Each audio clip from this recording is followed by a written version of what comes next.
therapist once told me that half her job is helping people grieve things that they don't realize they're grieving. How many women in their 40s think they're burnt out when they're actually grieving? Underneath all these feelings of perhaps anxiety, burnout, rage, there can be something that you really feel that loss. Grieving a marriage that changed, a body that changed, a dream that didn't happen, a chapter that's ending, or a version of themselves they realize they've outgrown. I don't want to feel it. If I face it, then what? What should I be feeling afterwards? Does it go away? Will it just dissipate and I will then be cured of it? We ever finish grieving. Grief changes, it changes shape, it changes its intensity. And I honestly believe it was grief about knowing I would never carry a baby again. Grief really is the price of love. You know, if we've loved something, if we've loved somebody, if we've had dreams and some of these things don't happen, that there's grief attached. Devastating but fair. Today, we're joined by therapist Sapna Makwana Hanspal, whose work focuses on helping people navigate grief, identity, culture, and life's biggest transitions. Because this conversation isn't about the grief that follows death. It's about the grief that follows life. If you're in your 40s and you've ever walked out of a doctor's appointment thinking that wasn't helpful at all, then you're not alone. One of the biggest messages we hear from women is that they don't know what to say and what to ask or how to advocate for themselves when it comes to perimenopause symptoms. So we've made something for you. It's our free guide to what to say to your doctor at your next appointment, like a cheat sheet for better conversations about your health. Do us a favor and pause this episode and click on the link right now in the show notes. Welcome to the show, Sapna. We're so happy to have you. Thank you so much for having me. It's really an honor. I'm so excited. So, honest question. Do you think most women in their 40s are grieving? Honestly, I think they are. And for the majority of women, they probably don't even realize it. They don't recognize it as grief. And I don't say this to be bleak. You know, this isn't something to be like, oh my gosh, like everybody's grieving. It's actually, I feel like there's something in that that's quite liberating. Yeah. To be able to really recognize that what's going on, there's a name for it. Underneath all these feelings of perhaps anxiety, burnout, rage, there can be something that you really feel that loss. There's an enormous amount of grief sitting underneath that. And, you know, like you've kind of introduced to the show already, there's a real misconception around the word grief. Yeah. When we think of grief, we think of the death of a loved one, the loss of a loved one. We think of funerals, of flowers, of all the things that come with that. And of course, that's a huge part of grief. It's a massive part, and it's one of the most painful experiences that people can go through in their life. But there are also so many other hidden forms of grief, which we just don't talk about. And we don't give ourselves permission to talk about. Yeah. And psychologists often use a term that's called disenfranchised grief. And that encapsulates a lot of these hidden forms, which are not socially acknowledged. You know, we, again, just don't have permission to talk about them and even feel them. Disenfranchised grief. Yeah. What does disenfranchised mean? Because when I think about that, I think of like, you know, someone who's been put out, or, you know, someone who's been neglected. Like, what is disenfranchised when it comes to grief? I mean, I actually think that's probably a really good way of putting it. It's something that has been put out to the side, ignored, so to speak. It's not really grief. You know, oh, is that really such a big deal? We project that onto ourselves. Yeah. And this is where the issue lies with so many women in their 40s and in other years as well. But 40s is such a decade of change. And with change can often come loss, not always, but there can be a loss underneath that. But we're kind of telling ourselves, oh, it's okay. You know, I don't have it as bad as so-and-so. There's nothing that's so tangible with some of the griefs that, you know, we will discuss today. Take identity, for example, such a huge one that affects a lot of women in their 40s. And the grief of a changing identity can be really impactful, really huge.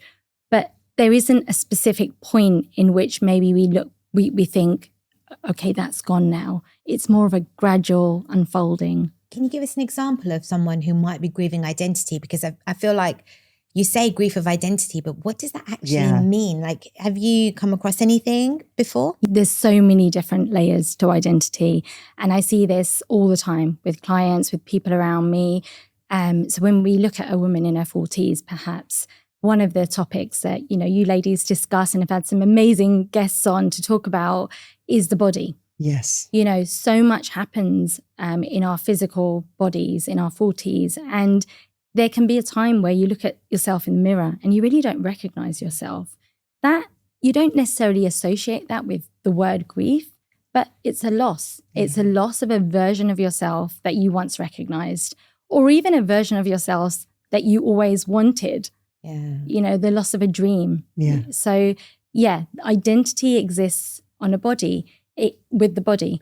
It can also exist with the changes of our roles. So to give you an example, motherhood, a huge one that many women in their 40s or before go through. And whilst we become mothers and we change into this position, this role that we've got in our life, and we can feel enormously grateful for that. There's so many good things, but there can also be a grief attached to the version of ourselves that we once had. Yeah. And also, Jasmin knows this story. I'll give you a little quick and dirty. We did 9D breath work together. It was right after I had my last baby. I knew it was my last baby. And I had like a hugely emotional reaction during that 9D breath work journey. And I honestly believe it was grief about knowing I would never carry a baby again. And I think that was like, I hadn't addressed it yet, though my brain was like, you are never carrying a baby again. Don't do this. But my heart had not yet come to reconcile that. And so that was definitely a form of grief that I had to go through. I've had two examples as well. So the first one was actually when I found out, and I feel terrible saying this, boys, and I love you so, so much.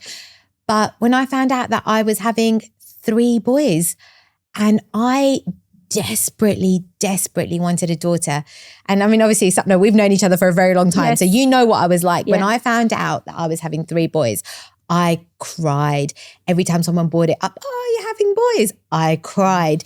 And I couldn't understand. And even the doctor looked at my husband and he was like, why is she crying? Oh. And it took me a good few months after the twins were born to really get over that. Yeah. And I didn't realize that was grief at the time. And I couldn't understand why I was so upset by the fact that I wasn't going to, it wasn't that I was having boys. It was, why am I not having a daughter? Yeah. Yes. And it was like this dream that I had. And then it was like, well, this is not going to happen anymore. Yeah. And I never realized it was grief. And I actually think it was you that told me that I was grieving over something that might not be. And then the other one was perimenopause. When I hit perimenopause, I didn't want to have any more kids. Yeah. But yet it was this feeling of, I can't have any more kids. Yeah. And that ability to have more kids has gone now. Yeah. And that was grief for me that I didn't realize. Yeah, I mean, such amazing examples. And, particularly the one with boys, I completely resonate with that. And that was something that I was really reflecting on, actually, when thinking about all these types of grief, because exactly like you said, it's the grief of a dream that you may once have had. Yeah. You envisage a future for yourself, you envisage a family. And one thing I guess I really want to, make clear and say throughout all of this discussion around grief, one of the things that I really try and help instill in clients and people around me is grief can exist, but it doesn't exist in isolation. It exists alongside gratitude, alongside love. We can absolutely, like you said, we absolutely love the family that we've got right now. I adore my boys as well. But it doesn't mean that there isn't some space in that to also acknowledge that there is a small part of me that still feels that grief. Yeah. That still thinks, what if? And I think that this is one thing where it doesn't allow women to feel that grief, because I think, well, if I say it out loud, if I even say it to myself, it means I'm not grateful for this amazing life I have. You can't feel 2 things at once. Yeah, which is not true. The human mind, the complexity of the things that we go through, it absolutely is we can feel, and we do feel more than one thing at once. And I think that the moment that we start to accept that and acknowledge that, we just allow a bit more space for everything else. You said a few times allowed, right? What we're allowed to feel. I think gender disappointment is definitely one that women don't talk about. Yeah. I think things related to our bodies, we feel like we're not allowed to talk about because then we're vain, right? Then we're vain. That's all we care about. Are there other forms of grief that you think women in their 40s are kind of disallowed from talking about or feeling? Yeah, I think one of the other really difficult ones to talk about, which also carries a lot of shame, is when women experience grief related to their parents. And what I mean by that is not necessarily loss, but it's when a parent is alive, they are still in your life, but perhaps the relationship isn't what you wanted it to be. So there's a grief in that maybe you never received what you really needed. And maybe you never will. There's an acknowledgement around that. And that can be a really heavy and shameful grief to carry, which I wish more people talked about, because this is more common than we realize. And again, staying with parents, there are other layers as well that come into this. We in our 40s kind of sit in this sandwich generation. So many of us have got kids that are still young, but they're growing up. They maybe don't need us as much as they did. So there's a grief on that side as well. But coming back to a little bit of relief. A little bit, yeah. You're right. Relief. Yeah. I mean, mine are not quite there. They still need me a lot. Yeah, so. I'm projecting when that time will come. Yes. So yeah, definitely a bit of relief. But perhaps there's also some coming back to identity, some grief and some loss. But staying with the parents, we're watching our parents age. We're watching them change before our eyes, and that can be really disorientating. And if you add this layer of this expat layer, many of us don't live in the same country as our parents. So we're seeing this happen over video calls, on trips back home once a year. It's almost like it's also anticipatory grief, because we're seeing it happen. We're seeing it. We're thinking about what the future is going to look like. And yeah, it's a difficult one to sit with and really accept. Do you think there's a cultural aspect to that parent grief that you're talking about? Like, do you think that there's a difference in kind of how Asian and South Asian cultures experience that parental grief versus how Western cultures do? Yeah, I think there is. And I think this is a really important topic, actually, and something I'm quite passionate about, because I think a lot of the conversations around grief therapy, even the books and things that are that are available to people, they do probably focus more on that Western individualistic kind of framework. And not to say that this doesn't occur in Western cultures as well, but South Asian immigrant communities, multicultural communities, there is often, there's more of a community-led grieving. So when you grieve together as a community. And that can be a gift and a burden, in all honesty. I think when it's a grief that is acknowledged and really felt, like the loss of a person, the community really comes together. Yeah. So again, coming back to your question, whether it's a parent or somebody else, the community really comes together. They're there, probably there for longer than you want them to be there, but they're there. In your living room. They are there from I mean, honestly, I remember an hour after my dad passed away, there was all these people in my room, and I'm like, in my living room. It was crazy. But there is a gift in that as well. You know, you're not on your own physically.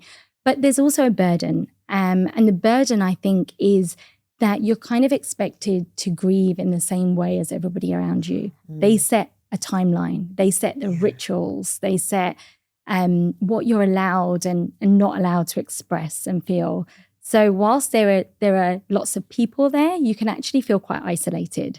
And it's important, I think, to acknowledge that. Yeah. And then I think there's also a number of these hidden griefs that maybe are not accepted in certain cultures.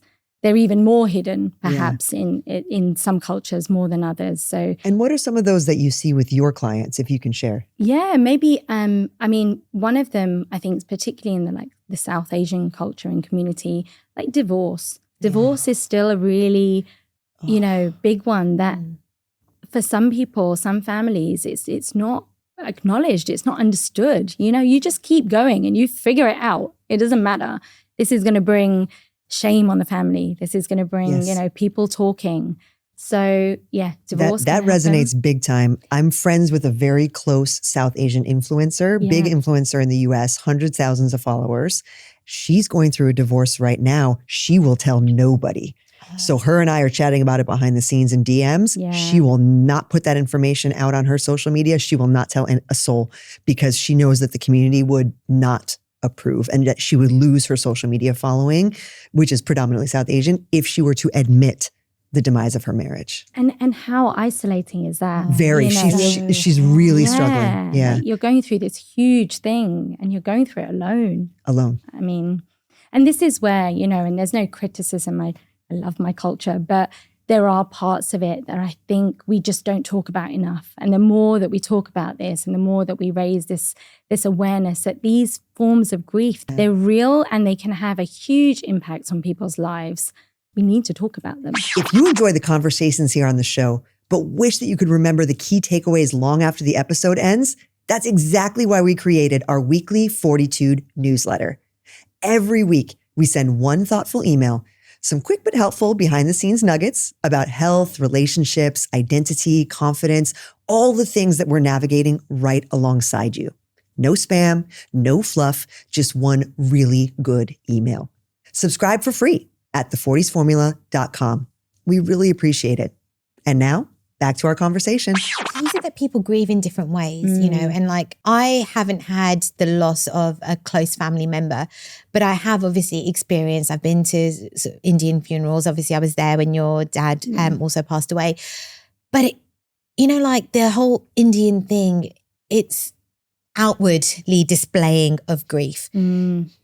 What are the other ways that people can feel grief or show grief? It doesn't have to be that way. Like I feel like if, for example, someone has passed away then you are supposed to cry and you're supposed to be outwardly open about it. But if you're grieving something else, then you shouldn't be crying. And, like, how do you manage that? And what are the ways in which you can show grief? That is such a good question. And you're right, because it's kind of a bit confusing. Yeah. When someone dies, it's okay to be wailing and upset. But all of these other forms of grief, no, just keep going. Like, it's fine, get on with it. So it can be really, really confusing. And I think what I see amongst clients and friends and family is that grief is quite a shapeshifter. Like, we expect it to be tears and sadness, but actually it can show up in so many different ways. It can show up as anxiety, that low hum of dread, of waiting for something to happen, of knowing something's not quite right, that kind of constant feeling. I think that's quite a big one. It can show up as burnout. Amanda, you mentioned that earlier on, like, and not to say that grief is the only reason for any of these things, but if you really dig underneath, somebody who's experiencing symptoms of burnout and just feels completely overwhelmed, there might in fact be a loss that hasn't been acknowledged underneath all of that. It can be rage and anger. And I think this one's particularly important for women because sometimes that anger isn't allowed, again, to be expressed in certain forms or certain ways. And so it might come out with our nearest and dearest, like snappy, irritable, but again, underneath this, there's this bubbling up. And another really big one is like exhaustion, just like that sheer exhaustion where you've had 10 hours of sleep and you still feel like mentally, physically, emotionally just drained. If we know that someone that is close to us has gone through something that they might be grieving, I'll give you an example. I had a girlfriend who was engaged and thought she had her whole life ahead of her with this man, and he at the last minute broke off the engagement. Shortly after that, both her parents died separately, but very close together. I know those three things together hit her like a ton of bricks. Yeah. And when you describe the woman going through burnout, that's exactly her. So that all happened to her. She threw herself into work like a crazy, like the type of work where like she wouldn't take a day off. Yeah. She would drag herself through sickness. Like distraction, isn't it? Because I think she was afraid, like, if I don't go to work, I have to think about all this stuff that just happened to me. So how can I, as a friend, support someone like this, where I see what you're saying. Yeah. She's driving herself into the ground with work. I understand she had these 3 unbelievably painful incidents happen to her. How do I support her? I mean, yeah, that sounds like she's been through so much. And it's just the cumulative effect, isn't it? It's like sometimes we go through life, we can carry a loss, and we do carry a loss. We keep moving forward. But when that just keeps piling on top, I imagine it's like literally like having a rucksack and just keep adding stones to it, getting heavier and heavier. And at a certain point, you just need to put that down and really kind of look at what's underneath and keep taking each one out, exploring what it means to feel that grief. I think in terms of like how you can support somebody grieving, one of the things I would say is grief really needs to be witnessed. I think that, and everybody's different in the way that they want this to happen or when they want this to happen. But I think going back to what we kind of feel like we're allowed or not allowed to grieve and feel, having someone witness that, whether it's a friend, whether it's a support group, a therapist, somebody that can just really hold that space and witness it and say, it's okay, like whatever, not that what's happened's okay, because but whatever you're experiencing, whether it's anger, whether it's upset, whether it can be not in your friend's case maybe, but in other cases there can be other things. There can be some relief. There can be all sorts of different things going on.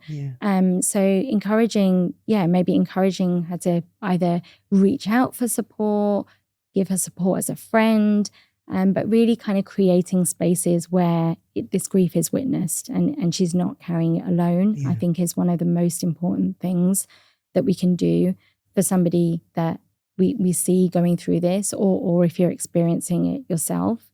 And the other thing I would say about reaching out for support and getting support, and this doesn't just apply to grief, but there's again a bit of a misconception that you only reach out when things are really bad. If I'm in a mental health crisis, then I need some professional support or a support group or something. But actually, it doesn't need to be like that.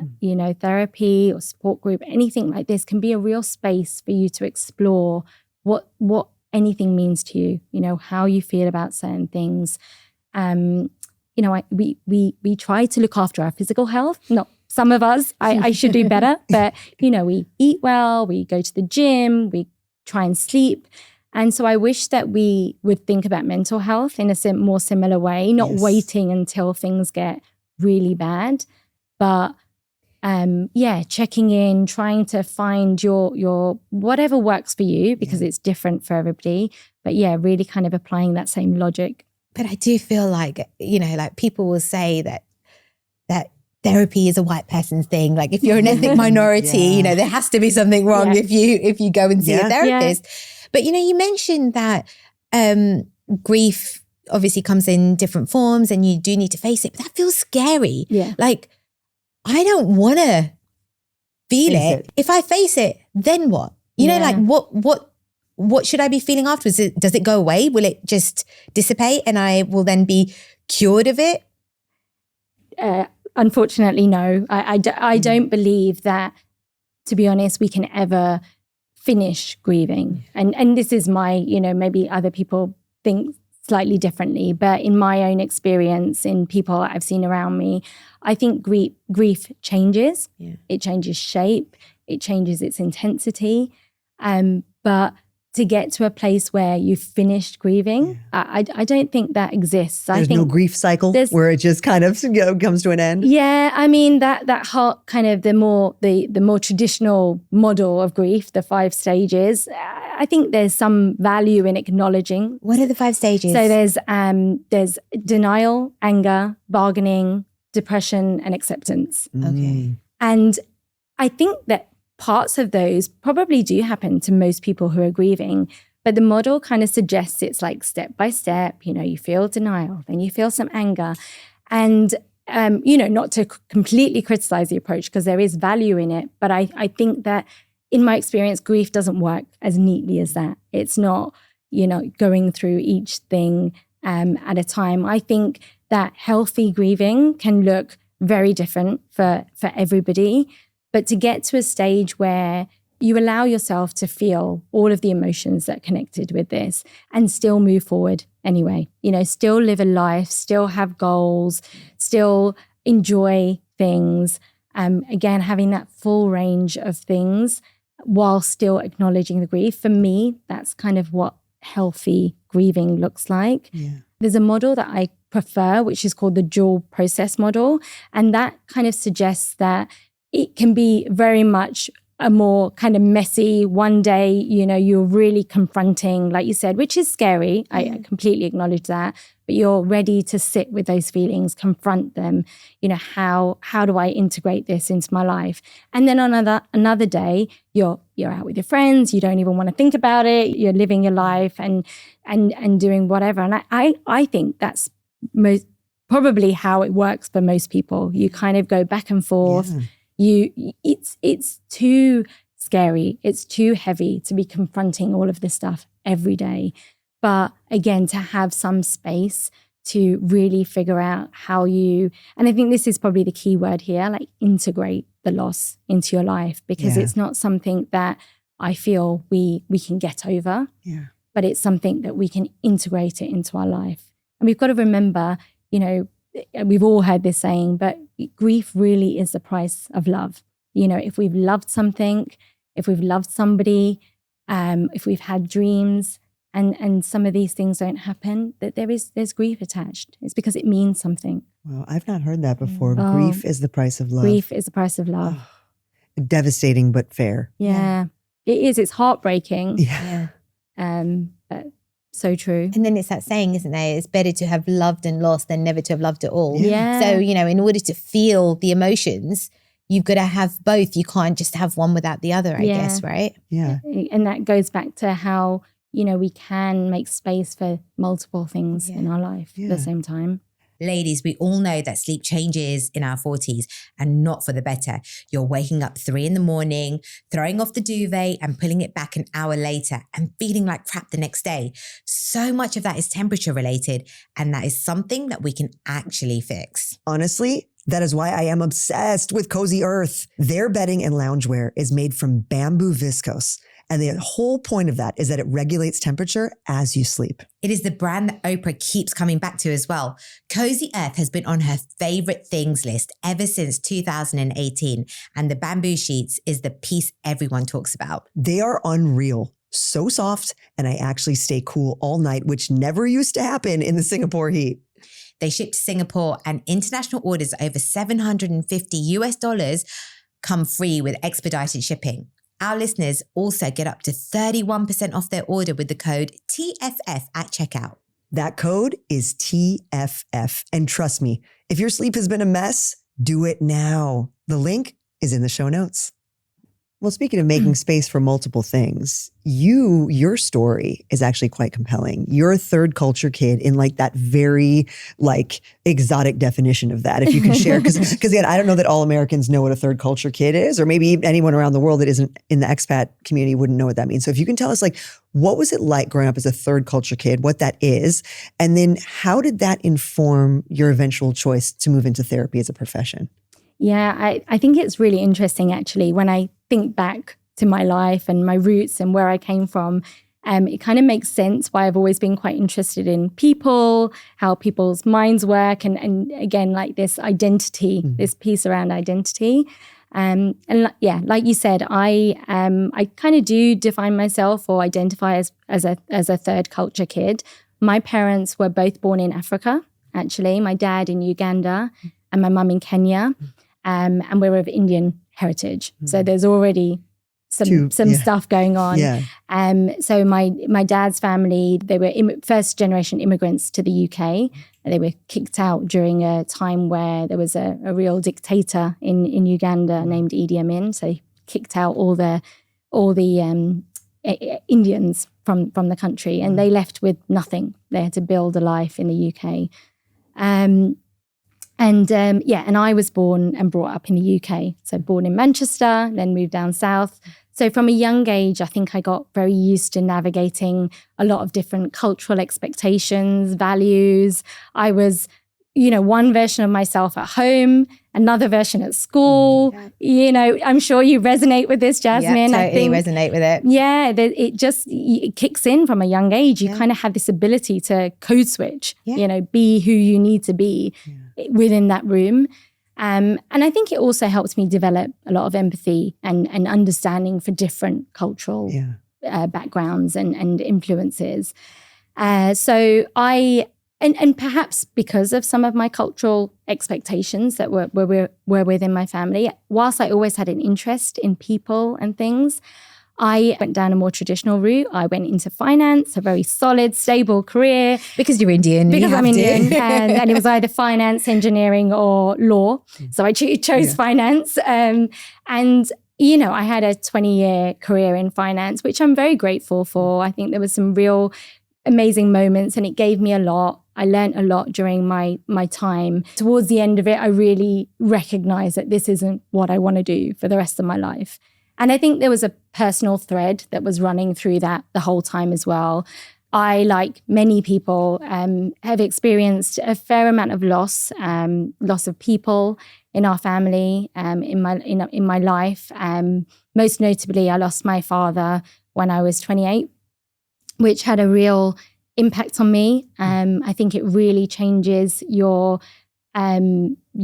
definition of what you want to do. I really had to think about what I want to do for the rest of my life and what is going to make my purpose fulfilled. So that was part of my thinking and journey and like how I kind of eventually left my career.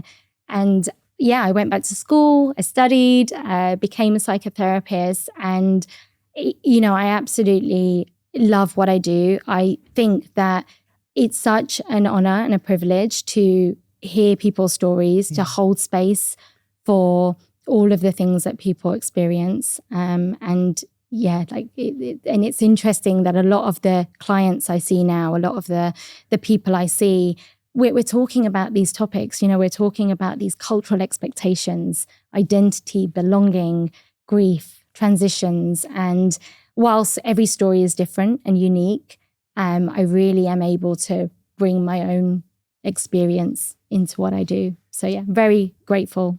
Well, and you mentioned obviously something that was an early grief that you had to deal with, losing your father at 28. Now, you being a therapist, I'm sure you dealt with it quite well. Okay, but let's say... I wasn't a therapist then. Yeah, that's right. Maybe that's where you carved out those skills, yes. Those early skills. But let's say that, you don't process your grief real well. So let's say that there's an unprocessed trauma in your history. Do you think that the next generation can inherit grief? Do you think we've inherited grief from our parents potentially? Like, how does unprocessed grief kind of show up again and again generationally?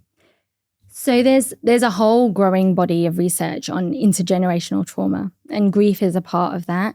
And so I do think that grief does get passed down, but not in the sense that you don't inherit the grief per se, but you inherit how the grief was processed, or in most cases, not processed. If a generation before you, say your mum had experienced losses in her life and she just wasn't able to grieve them, maybe due to cultural expectations, due to the way that the family dynamics just were, stay strong, keep going, don't acknowledge this, that can be passed down to the next generation in the way that the patterns and the learned behavior was passed down to to her kids. There's this term called like mother wound, and that specifically applies to how these traumas or these experiences are passed down the maternal line. So it's really powerful, actually. And I think it's so interesting because I used to always think that this was but I used to think this was psychological, that this is passed down because of these patterns, it's passed down because of what we've learned. But actually, there's now research in like epigenetics and biologically that there's the DNA expression actually can hold some of these traumas. Like, isn't that just mind-blowing? I think about my mum. Like my mum, God, she's amazing.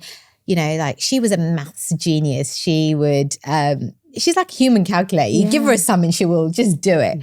And then, like she was a cross-country runner, which I wish I had inherited, mother, but I don't have your genes. She was determined, competitive and inspirational.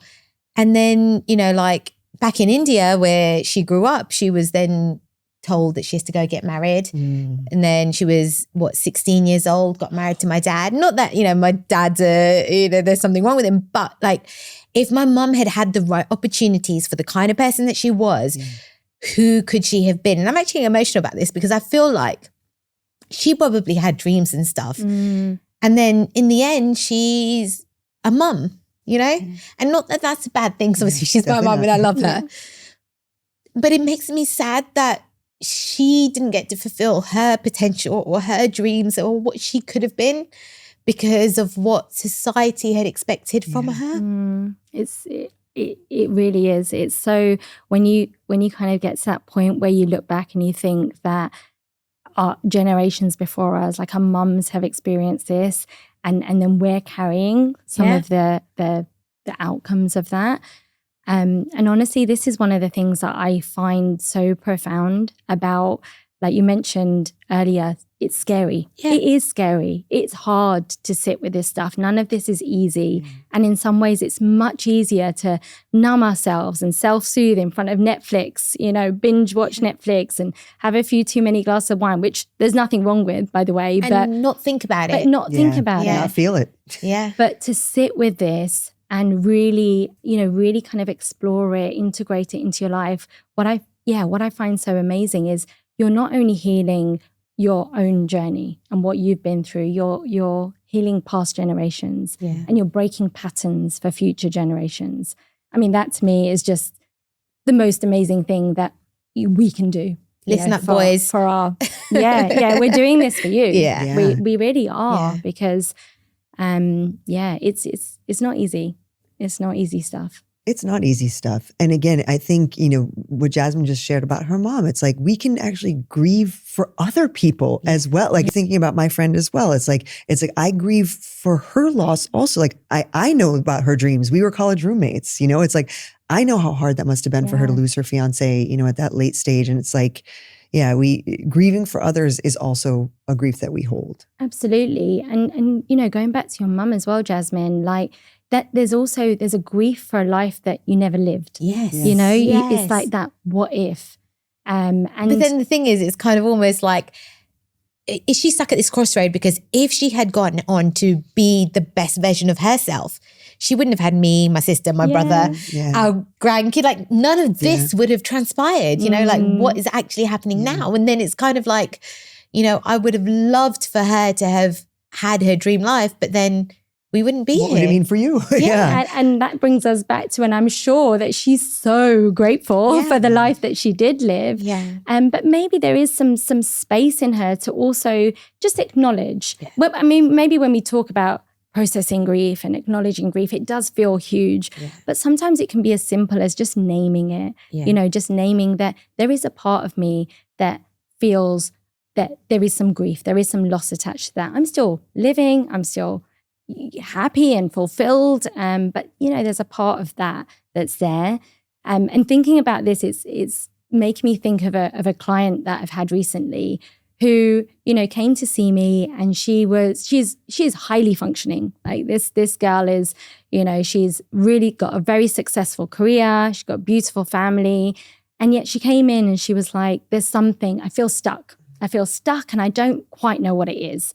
And so we've been working together and exploring kind of what's important to her past, all of these different things. And what we've realized together, what she's realized really, is that underneath all of this, there's been a loss. And that loss is that when she was younger, she really loved art. She loved being creative. She used to paint a lot, draw a lot. She used to make these little clay models. And it was a real passion of hers. But growing up, similarly to what we're talking about, there was things that were placed at a very high value: security, stability, a good income, achievement.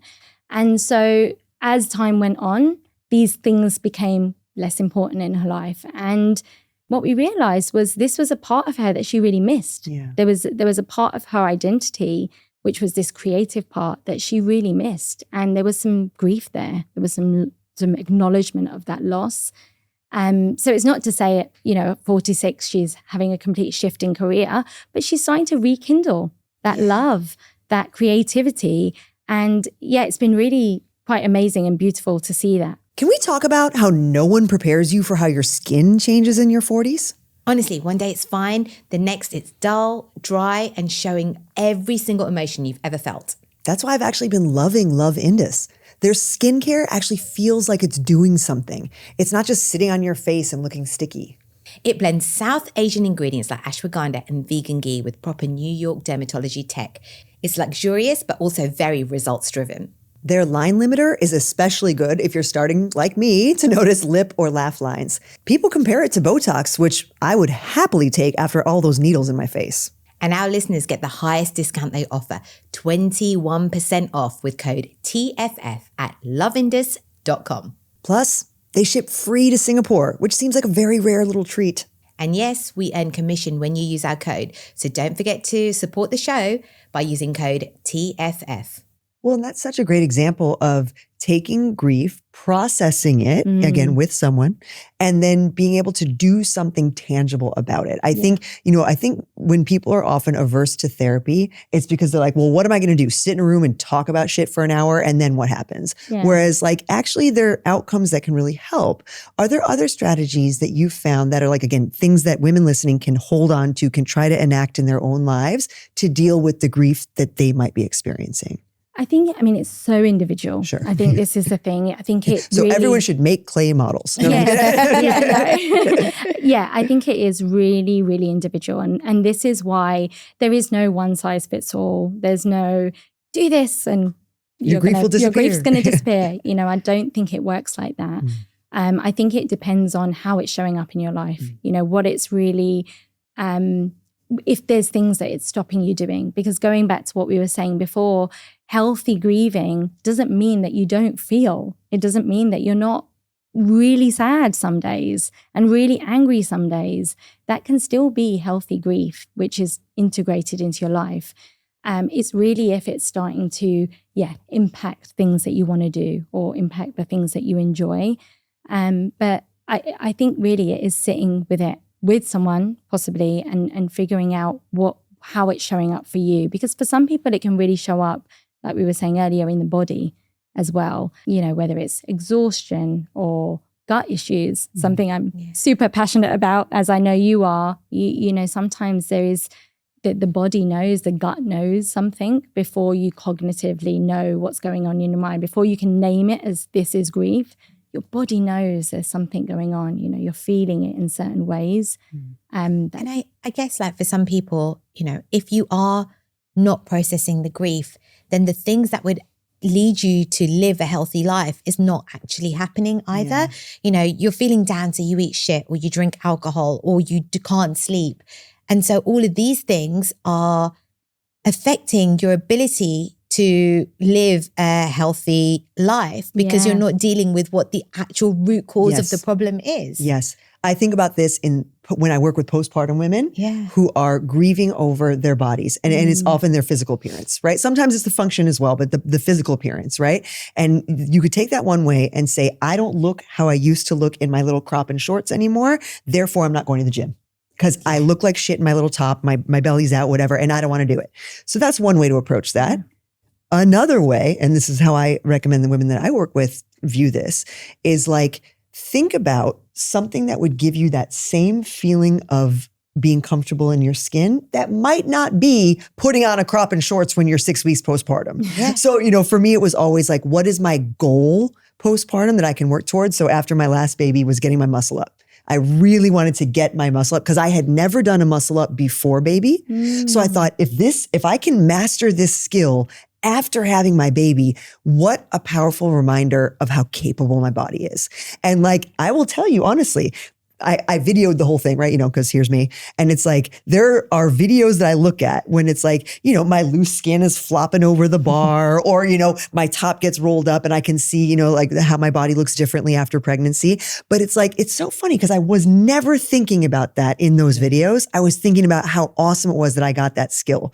And like, I really encourage women that are going through that specific type of grief when it comes to your body. And again, it doesn't need to be postpartum. It can be perimenopause body changes as well.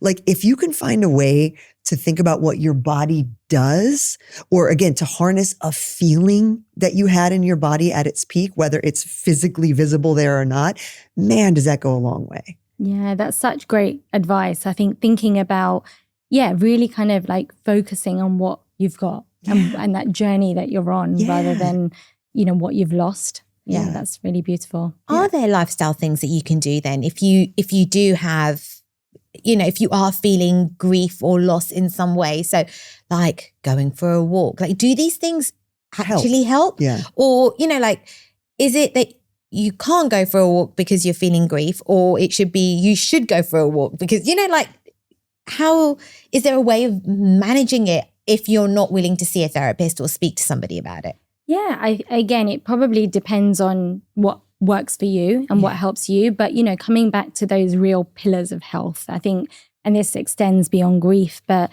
if you're going through anything, really looking at your health in all these aspects, the exercise, the sleep, your food, and just adding in things that can be helpful for you. So like going for a walk, not only does it give you exercise, but being out in nature, grounding, being more present in the moment. There's so many things that it can do for somebody if that's what works for them. And not doing certain things, can it make the grief worse? Does that make sense? Like, for example, if you're not sleeping well because obviously you're grieving, by not sleeping well, can it make it worse? I think it wouldn't necessarily make the grief worse, but how you're feeling about it, I think it would, because you're running on empty. You're already feeling all of these different things and it's overwhelming. And if you add lack of sleep onto that and that physical exhaustion, I think that, the actual grief doesn't change, but your relationship to it, the way that you feel about it, I'm pretty sure it would be impacted. And like you said, it's a bit of a vicious cycle because you're feeling crap, you're feeling this loss, you don't want to do anything. Maybe you are self-soothing, numbing, eating shit, not looking after yourself, staying up too late. And it's just this continuous cycle, isn't it? It becomes this self-fulfilling prophecy. Yeah. It's like, my life is shit, look at it. Yeah. And it's like, but also you're kind of creating a bit of that by reinforcing that. Yeah. And it's only when you kind of take a beat and step back and look at it and think, okay, what can I do? I completely acknowledge as well that everyone will do this on their own timeline. Yes. There's no, you can encourage, like if you see friends going through some of this, like, yes, you can encourage in ways, but I think everybody has their own timeline with grief, whether it's the grief because of the loss of a loved one or some of these other forms of grief that we're talking about. It's very, very individual. So it could be like, I'm just using this as an example, like I feel the loss of, let's use my daughter example. Like before I could deal with it, I could have indulged in that grief. Like, right, I'm going to eat a whole tub of Ben & Jerry's and then tomorrow I am going to get over it and sort it out. For me, it honestly felt like a bit of a switch. It was literally like let's say like a year I felt like rubbish and I was grieving that loss. But then one day I really thought about it and I thought, why do I feel like this? Yeah. I feel like this because I really want to have a relationship with somebody like I've had with my mum. And that was something I really, really wanted. I also saw that my husband comes from a family of all boys. And I've seen, not that he's a terrible son, but I've seen, like what they're like with their mum. And it was a very traditional Indian style upbringing. The mum's in the kitchen, the boys are all sitting there drinking beer, watching football with their dad. And then I saw she was lonely. Whereas in our house, it was like, we're all with our mum. Yes. You know, we're all doing stuff with our mum. We're going for coffee with my mum. We're cooking with her. We're helping her out. And I felt like if I have all boys, I'm going to be stuck in this loneliness. Like they're not going to want to spend time with me because we might not have similar things in common.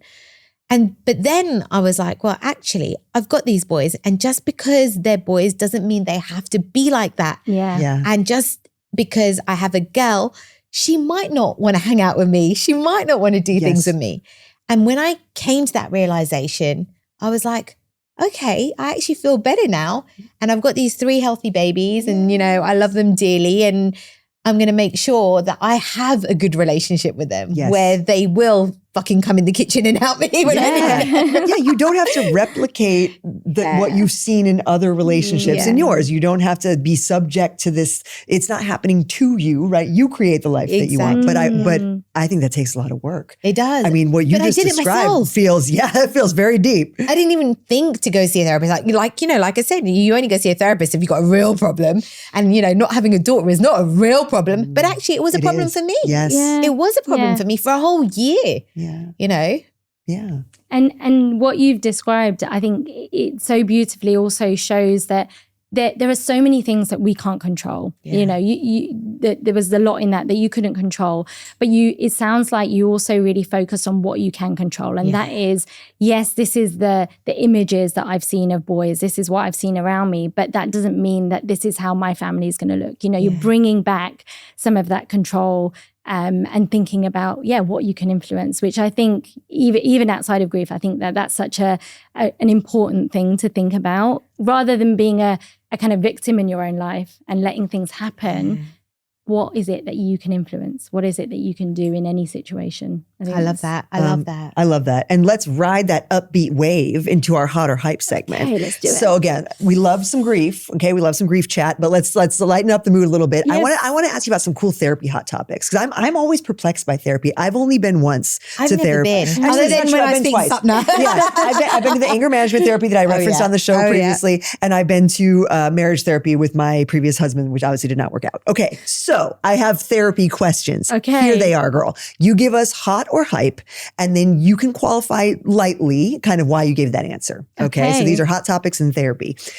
Deserving closure. Oh, I would say hot, but maybe not in the way that we think, because I think everybody does deserve closure, but it doesn't necessarily come from the person that you want closure from. I think we sometimes have to find our own closure. I love that. Make your own closure. Everything happens for a reason. Oh, hype. And I'm going to say that in the context of this conversation. Yes. Because I feel like it's not helpful when you're in the midst of grief to hear everything happens for a reason. It sounds almost dismissive. Yeah. You know, I think later on, when you start to make meaning, you know, and meaning is a big part of that grief journey. But, you know, when you're kind of in the midst of it, you don't want to hear that. Like, it's very dismissive. Yeah. Strike that from the from the record of what to say to people who are grieving. Yeah. Okay. How about this one? Time heals all wounds. Hype. Again. I think it's not just time that heals wounds. I think it's what you do in that time that can help heal wounds. You know, I've seen a client who has been carrying grief for 30 years and has not had given herself a chance to really sit with this. And so I don't necessarily think time can heal, but I think, or completely heal the wound. I think it's what you do. Cutting off family members. Oh, you're giving me hard ones. Yeah, these are hard. These are, like I said, these are ones I struggle with. Yes. Can I sit on the fence with this one? This is like I would say hot with nuance. Ooh, okay. So like warm, like toasty. Maybe warm. And the reason I say this is because I don't want to glorify or you know, advocate for everyone cutting off family members. But at the same time, I think that if there are situations where your mental well-being is really being impacted, sometimes it's necessary. You know, sometimes we really have to put those boundaries up. But I'd like to think that this is kind of the last resort, that really extreme boundary. And maybe there's some in between where you can you can especially in figure it Indian out. culture. Especially in Indian culture, where this would absolutely be like a no. You just do not do this. You deal with it, you know, but you do not do this. Well, similar theme then. Staying strong for the family. Similar with this one. I feel like that I would say hot in the sense that sometimes you have to be strong. You know, I think there is a practical element to this. I think that in the moment, we do what we can to survive. Our nervous system responds and we survive. We go into survival mode.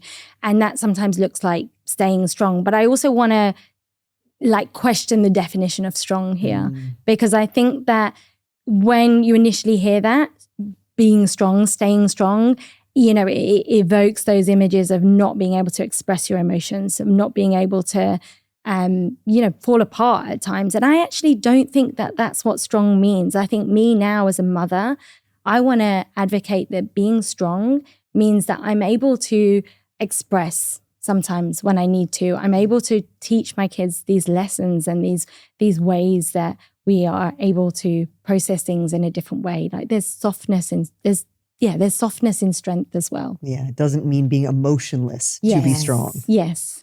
Well, Gal, you've given us so much to think about today and so much insight on grief that goes far beyond just the death of a loved one. But we ask all of our guests as their final question, what is your 40s formula? What's the advice from your perspective and expertise to offer women listening right now? I would say that my 40s formula would be to make space for all of it, to make space for the joy, the grief, the losses, the possibilities, the disappointments, all of it. I think we suffer so much when we feel like we have to only feel one thing at one time. And actually, if we can really indulge in this, in the complexity of the human emotions and really feel all of it, that's where we can live the most full life possible. And that sounds like the life I want to live, I'll tell you what. Yeah, definitely. Thank you so much for being with us, Sapna. Thank you so much for having me. I've really enjoyed our conversation. Thank you. Thank you. And if you value these conversations that help women navigate the real challenges of midlife with a little more wisdom, self-compassion, and clarity, make sure you follow and subscribe to the show now.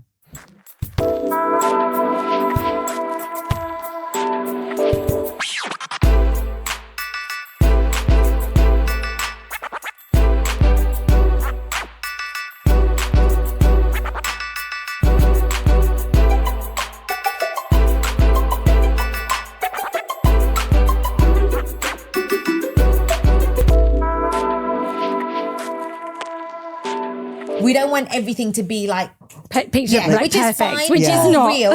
you know. Just be a real human. Okay. And then, you know, like sometimes I'll say something stupid and I'm like, oh no, I meant to say, but we keep it in there because that is real. Yeah. And I think people want to see you being you, not being perfect. So don't worry. I'm certainly not going to be perfect. So let's give this a go.